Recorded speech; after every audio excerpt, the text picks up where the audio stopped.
क्या चुने, शादी या करियर? ये बहुत ही एक इम्पॉर्टेंट टॉपिक है और बहुत ही कंफ्यूजिंग है हर एक की लाइफ में। और ये सबसे ज़्यादा कंफ्यूजिंग है ना, ये किन फैमिली में आप जानते हैं जो बिल्कुल नॉर्मल एंड मिडिल क्लास से आते हैं, बिल्कुल नॉर्मल मतलब।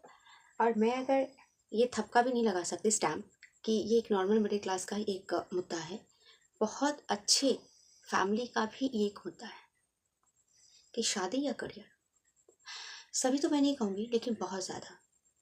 क्योंकि देखिए, आप अच्छे से बात को समझा कीजिए मेरी कि जो बहुत अच्छे फाइनेंशियल कंडीशन या बहुत अच्छी क्लास से आते हैं, हायर क्लास हो, वीआईपी क्लास हो, अपर क्लास हो, जो भी हो, वहाँ पे अगर कोई लड़की बिना करियर बनाए अगर शादी को चूज़ करती है और शादी कर भी लेती है, हो सकता है सक्सेस हो जाए ना हो जाए, वो बात की बात है, लेकिन उस पर उतना इफेक्ट नहीं होगा जितना इफेक्ट एक गरीब घर की लड़की या फिर एक नॉर्मल मिडिल क्लास की लड़कियों को फर्क पड़ेगा। तो मैं यहाँ पे क्या सजेस्ट करती हूँ, शादी या करियर? इस बात को हम ना एक छोटी सी कहानी के माध्यम से हम समझेंगे। और कहानी नहीं है, ये किसी की जिंदगी का वो जीता जागता सच है जो मैं यहाँ पर रखूँगी। किसकी ज़िंदगी से है और किसका है वो मैं यहाँ पर एक्सप्लेन नहीं करूँगी। और एक लड़की जब वो बड़ी हो रही थी, टीनेज से यंग स्टेज की वो जब जा रही थी, तो उसके आंखों में बहुत सारे सपने थे। सपने बहुत सारे थे, बट जब उसने अपने सपनों को विचार किया कि इन सपने तो बहुत सारे, पर किस में मुझे मज़ा आता है, किस में मुझे आता है, तो उसने अपना एक करियर पिक किया और वो टीचर बनना चाहती थी। और वही सपने लेकर वो आगे बढ़ रही थी, हायर एजुकेशन लेना और एक टीचर बनना, एक बहुत अच्छा टीचर बनना। क्योंकि उसके अंदर वो एक बहुत अच्छी गुण थी। गुण तो बहुत सारे थे, पर उसने अपनी सोसाइटी का, अपनी फैमिली का जो देखा, उसमें सोचा कि अगर इन सबको मैं करियर के रूप में लूँगी तो शायद मुझे सपोर्ट नहीं किया जाएगा, लेकिन टीचर सपोर्ट किया जाएगा। लेके चलती है, लेकिन उसकी फैमिली जो होती है उसे बिल्कुल अगेंस्ट होती है। क्योंकि वो लड़की 3 बहन के साथ घर में गरीब परिवार से रहती है और उसके पेरेंट्स का बिल्कुल ही हैसियत ही नहीं है कि उसको हायर एजुकेटेड कर सके। उसकी माँ का शुरू से एक था कि हाँ चलो 10th तक करवा देंगे और कुछ सिलाई विलाई कुछ करवा देंगे, हो जाएगा। लेकिन वो लड़की सबसे लड़ झपट के आगे बढ़ती है, और बढ़ती भी है तो रुकावट आ जाती है। क्योंकि कहीं ना कहीं उसके दिमाग में ऐसा कुछ भरा जाता है, बचपन से ऐसा कुछ मैनिपुलेट किया जाता है, ऐसा कुछ उसको परवरिश या संस्कार दिया जाता है, या फिर होता है ना कि जब कोई बहुत इमोशनल सॉफ्ट टाइप की लड़कियां जो होती है ना, वो उसको ना कैच कर लेती है कि नहीं चलो यही सही है। जब वो एक एज में पड़ जाती है तो वो ये मान लेती है कि हाँ बात तो सही है कि शादी हो जाएगी, उसके बाद सब कुछ सेटल, हस्बैंड है, ससुराल है, अभी माँ बाप से चल ही रहा है। वो भी उतना अपना प्रेशर नहीं डालती अपना करियर या अपनी एजुकेशन पे। और वो समय आ ही जाता है शादी का, और शादी हो भी जाती है उस लड़की का। लेकिन अफसोस की बात है कि शादी होती भी है तो, और शादी हो भी जाती है, पर जानते हैं आप, शादी होने के 3 साल भी नहीं पूरे होते हैं, उस लड़की के उसके ससुराल के साथ रिश्ते इतने खराब हो जाते हैं। मतलब एक हस्बैंड एंड वाइफ का शक का एक होता है ना, शक की बीमारी, वो शक की बीमारी हस्बैंड वाइफ की नहीं थी, वो शक की बीमारी उसके ससुराल वाले पक्ष से, उस हस्बैंड वाइफ से था, उस घर की बेटी एंड बहू से था। इतना ही ज़्यादा माजरा बढ़ जाता है कि प्रॉब्लम होती है उन सब में, वो सिर्फ उस प्रॉब्लम को सॉल्व करने के लिए जाते हैं, लेकिन सारी प्रॉब्लम की जो फसाद है उनके सर पे पत्ते मार जाती है एंड दे आउट। फिर वो अपनी लाइफ को ज़ीरो से स्टार्ट करते हैं, संघर्ष कर रहे हैं, उसमें से बच्चे सब होते होते उस लड़की की शादी के साल भी, मतलब साल तो मैं नहीं कहूँगी, लेकिन हाँ 10-12 साल में उस लड़की के हस्बैंड के साथ भी डेथ हो जाती है। डेथ बीमारी के कारण ही होती है, लेकिन वो बीमारी भी एक धोखेबाजी बीमारी होती है। धोखेबाज बीमारी का अर्थ ये है कि वो ऑलरेडी छोटी मोटी उनकी प्रॉब्लम थी जो उनकी वो ट्रीटमेंट ले रहे थे, लेकिन उस छोटी बीमारी के पीछे एक बहुत बड़ी बीमारी छुपी हुई थी। और वो उनके डेथ के, मतलब आप समझ लीजिए कि 15 या 20 डेज भी बाकी नहीं था, वो पता चला। एंड समय नहीं दिया गया, मतलब डॉक्टर ने कह दिया था कि एवरीथिंग, अगर चमत्कार हुआ, कुछ हुआ तो हाँ वो सर्वाइव कर जाएंगे, लेकिन 1 और 2 ईयर्स, बट 1-2 ईयर्स क्या, 6 मंथ्स भी टाइम नहीं मिला, हैज गॉन। अब आप बताइए कि वो लड़की हाई एजुकेटेड भी नहीं है। वो लड़की इतने सालों से जो काम भी करती थी, जो ट्यूशन या टीचर का जो भी, वो उसका मतलब सारा एक्सपीरियंस खत्म है। 12-15 सालों से वो मतलब सब कुछ डिपेंडेंट अपने हस्बैंड पे थी, है ना। मतलब उसके हर एक चीज़, उस लड़की की जो माँ थी, जो उसको इतना कुछ बोला गया था, इतना संस्कार, इतनी परवरिश दिया गया था, वो भी नहीं रहती है। मतलब वो भी उस लड़की की लाइफ में वो एग्जिस्ट नहीं करती। उसकी माँ की भी डेथ हो जाती है, उसके हस्बैंड की भी डेथ हो जाती है। उसके पापा का होना और ना होना एक बराबर है। वो बिल्कुल अलग किस्म के इंसान है। उसका, उस लड़की का एक छोटा भाई जो उससे ही 10 साल का छोटा है, उसके ऊपर आज डिपेंडेंट है वो लड़की अपने बच्चों के साथ।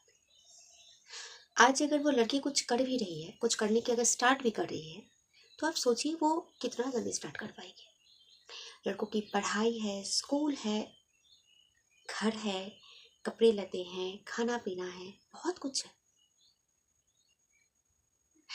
तो ये एक छोटी सी कहानी है, आप समझ सकते हैं कि ये कहानी नहीं है, ये किसी की ज़िंदगी का जीता जागता सच है जो मैं आज आपके सामने रख रही हूँ। इसको सुनने के बाद आप क्या कहेंगे, क्या समझेंगे? मैंने पहले ही कहा कि जो हायर एंड अपर क्लास के जो लोग हैं, उनकी बेटियां अगर करियर बनाए या शादी को चूज़ करे, उतना ज़्यादा बेटर। और वो उनके वहाँ पर पहले बेटियों को एक करियर सेट ही किया जाता है, इसमें तो कोई शक नहीं है। लेकिन अगर ना भी करे ना, उनका मायका ससुराल पक्ष रहता है, हैसियत। लेकिन उन बेटियों का क्या, जिनका कुछ भी पक्ष, मतलब उस लड़की का ससुराल वाले भी नहीं है। मतलब अब तो ससुराल वाले उसको ये कहते हैं कि उसके हस्बैंड की मर्डर उसने किया है, उसके हस्बैंड की मौत उसकी वजह से हुई है, बीमारी थी तो वो क्यों नहीं पकड़ पाई। कैसी वाइफ है कि समझ नहीं पाई। मतलब समझ लीजिए ससुराल पक्ष सही नहीं, मायका बस वही एक भाई एंड पापा होना ना होने के बराबर है।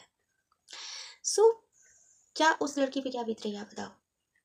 मैंने कोई किताब की कहानी, कोई ग्रंथ की कथा, कुछ भी मैंने नहीं रिप्रेजेंट किया। यहाँ पर किसी लड़की की लाइफ की चल रही, उसकी प्रेजेंट मतलब वो इस हालात से जूझ रही है, उसकी बातों को मैंने यहाँ पर रखा। आप किसको चूज करोगे? मेरे ख्याल से आप सब मेरे साथ एक मत हो कि हमें शादी शादी के खिलाफ में नहीं हो। शादी करना ये एक एक्सपीरियंस है, ये एक सिर्फ एक एक्सपीरियंस और कुछ नहीं है। अगर मैं कहूँगी कि हाँ बहुतों की शादी, चाहे जितनी शादियाँ सिर्फ आपको ना सामने से वो लोग दिखाते हैं कि we are happy family, but ऐसा कुछ नहीं होता है। उनके अंदर भी जब झाँकोगे ना, जब उनके साथ आप 1-2 महीने के लिए जब रहोगे, तो वो भी दिखेगा कि हाँ कितना हैप्पी है और कितना क्या है। ठीक है, तो अभी ज़माना है दिखावटीपन का, क्योंकि ये सोशल मीडिया का ज़माना है। यहाँ पे सब कुछ शो ऑफ होता है। कितना रियल है और कितना फेक है ये समझना और जानना बहुत मुश्किल है। वो हमें जानना समझना भी नहीं है क्या रियल क्या फेक है। यहाँ पे मुद्दा है कि मैं किसे पिक करूँ, शादी या करियर। तो हमें किसको पिक करना है? करियर को पिक करना है। पेरेंट्स के खिलाफ जाके, हाँ, पेरेंट्स के खिलाफ जाकर, सोसाइटी के खिलाफ जाकर, दुनिया वाले के खिलाफ जाकर, कोई बुराई नहीं है इसमें, कोई बुराई नहीं है। 2 दिन लोग रूठेंगे, 2 दिन लोग ये हो जाएंगे, ठीक है, कोई बात नहीं, पर करियर बनाओ। क्यों जानते हो? एक चीज़ तो समझ में आ जाती है ना कि इस जो मैंने प्रेजेंट लाइफ के बारे में जो मैंने अभी रिप्रेजेंट किया, इससे आप क्या समझ रहे हो कि जो हमारा समाज जो कहता है ना, या फिर हमारी फैमिली, पति, ससुराल, कुछ नहीं होता है। एक चीज़ सच्चाई, मैं ना हमेशा आप लोगों को एक चीज़ शुरू से बोल रही हूँ, सच्चाई को देखो, किसी की मत सुनो। सच्चाई क्या है? सच्चाई एक ही है कि मैं अकेली आई हूँ, अकेली जाऊंगी। और ये जो रिश्ते नाते जो है ना, ये सब नाम के हैं। अब वो ज़माना नहीं रह गया कि रिश्ते नाते आपके साथ ये वो ऐसा वैसा कुछ करेंगे। आप अकेले हो, यानी ज़िंदगी भी बीच में जो जीना पड़ेगा ना, उसके लिए भी अकेले आप हो। आप अगर किसी चीज़ को पिक करोगे ना, उसमें भी लोग अड़चन डालेंगे। अगर आप उनकी खुशी के लिए आप छोड़ दे रहे हो, तो भी बोलेंगे तो मैंने थोड़ी ना मना किया था, मैं तो बस समझा रही थी, तो छोड़ी क्यों? ये है दुनिया, अपने ही बोलेंगे। उस लड़की के माजरे में भी वही चीज़ था। एजुकेशन के लिए सपोर्ट नहीं किया गया, एजुकेशन छोड़ी क्यों, उसका ये दोष निकाल दिया गया। ऐसी बहुत सारी बातें हैं। मुद्दा वहाँ पर उस लड़की की कहानी का लेकर, उसकी ज़िंदगी का लेकर नहीं है। मुद्दा ये है कि आप किसे पिक करें। मैं क्या सजेस्ट कर रही हूँ आप सबको, आप गांव में रहते हैं, आप छोटे शहर में रहते हैं, आप कितने गरीब परिवार से हैं, कोई मायने नहीं रखता है। आप कुछ बनिए। आपके पास सामर्थ्य नहीं है एजुकेशन का, कोई बात नहीं, बहुत सारे फील्ड के एजुकेशन में करियर बनता है। सिलाई है, बहुत अच्छी, आप सिलाई में आज बहुत कुछ कर सकते हो। सबके पास स्मार्टफोन है, बहुत कुछ कर सकते हो सिलाई से, अगर आप इंटरेस्टेड हो तो, है ना। कुकिंग है, बहुत अच्छा खाना बना सकते हो, बहुत कुछ कर सकते हो कुकिंग के साथ, राइट। आप ब्यूटी पार्लर, लड़कियों का जो श्रृंगार है, इसमें मैक्सिमम लड़कियां इंटरेस्टेड होती हैं, आप इसको लेकर भी कुछ कर सकते हो। बहुत कुछ है फ्रेंड्स। आप अगर बहुत गांव से, बहुत एकदम गांव से आते हो, वहाँ की जो संस्कृति है, वहाँ की कुछ अगर है, उसको लेकर आप अपना करियर बनाओ, लेकिन करो, अगेंस्ट चले जाओ। लड़के लड़कियां भाग जाते हैं ना घर से, अगर ज़रूरत पड़े तो भाग जाओ घर से, पर शादी मत करना, बिना कुछ बने शादी मत करना। मैं यहाँ पे कह रही हूँ, यहाँ पे बहुत सारे ऐसे पेरेंट्स हो जो सुन रहे होंगे, हो सकता है मेरे खिलाफ जा रहे होंगे, मैं बोल रही हूँ भाग जाना घर से। हाँ, मैं बोल रही हूँ, क्योंकि वैसी ज़िंदगी जीने से बेहतर है ना भाग जाना। हम आज अकेले हैं तो चलो आज हम खुद को हम एक कर लेंगे, मान लेंगे। बच्चों के साथ उसकी ज़िंदगी समझ रहे हो, उसको लाइफ में सेट होने में भी अभी बहुत टाइम लगेगा। एक दिन में थोड़ी ना कुछ हो जाता है, सब धीरे धीरे होता है। सो अब क्या करोगे, पहले करियर बनाओ पहले। और मुझे ऐसा लगता है कि आज 12-13 साल की लड़कियों में ये चीज़, बहुत चीज़ ग्रो कर जाती है। तो करियर को समझना या शादी को समझने के लिए हमें 18-20 साल होने की ज़रूरत नहीं है, 12-13 साल काफ़ी है। आज 12-13 साल की लड़कियों में जिस तरह की ग्रो हो रही हैं, जिस तरह से वो आगे बढ़ रही हैं, जिस तरह से वो स्मार्ट बन रही है, हम नहीं थे। हमें 12 साल की उम्र में बहुत कुछ नहीं पता। चलिए, मैं मानती हूँ कि इस लड़की के साथ, आपके साथ ऐसा कुछ नहीं होगा, मानती हूँ। लेकिन आप बता सकते हैं मुझे कि बिना मायका अगर बहुत गरीब है या हैसियत नहीं है मायके की उतनी, उस लड़की की शादी हो गई है और उसको ससुराल में उसको ताना नहीं दिया जाता होगा? या फिर अपने पति के पास भी अगर पैसे मांगते हैं अपनी छोटी मोटी चीज़ों के लिए, क्या उसका पति कभी ताना नहीं मारता होगा? 100 में, मैं 10 नहीं बोल रही हूँ, 100 में एक होगा जो ताना नहीं मारता होगा। 99% लड़कियां इसी दौर से गुजरती हैं। उन्हें ताना दिया ही जाता है, ताना मारा जाता है, उन्हें नीचा दिखाया जाता है। आप सोचिए, तो कोई अगर आपको कहे, आपके पति, कि लड़कियों का घर नहीं होता है, क्यों? अगर वो लड़की कहे कि नहीं, क्यों नहीं घर होता, ये तो घर मेरा है, भाई क्या तुम देखो ना, पतना मायका पापा का घर, ससुराल ससुर का घर, उसके बाद पति का घर। मतलब आप समझ रहे हो, बहुत बड़ी बात है ये। मुझे लगता है कि आज का वो ज़माना नहीं रहा, वो पिछला ज़माना, कि चलो फुटबॉल की तरह यहाँ रहेगी, वहाँ से यहाँ फेंक दिया, वहाँ से यहाँ फेंक दिया। आप फुटबॉल बनना खुद को आप बंद करो, अपने फैसले खुद लो। आए हो अकेले, जाओगे अकेले, और सोच रहे हो ना कि ये बीच वाली ज़िंदगी आपके सब हितैषी हैं, आपके सब मानने वाले हैं। नहीं, अगर मेरी बहन की फ्रेंड है, उसकी शादी के 2 महीने में डिवोर्स हुआ है, समझ रहे हो आप, अरेंज मैरिज। ऐसा क्या हुआ कि 2 महीने में वो डिवोर्स होना पड़ा? कहाँ जाओगे तब आप? उसके बाद करियर बनाओगे, डिवोर्स के बाद, पति के मरने के बाद, ससुराल से निकाल देने के बाद, मायका ससुराल सब कुछ खत्म हो जाने के बाद, तब कहाँ पे है बुद्धि? सोए हुए हो अभी भी? सो मत, जागो। बेहोश हो तो होश में आओ। अपनी अपनी जो शक्तियां हैं ना, उसको जागृत करो।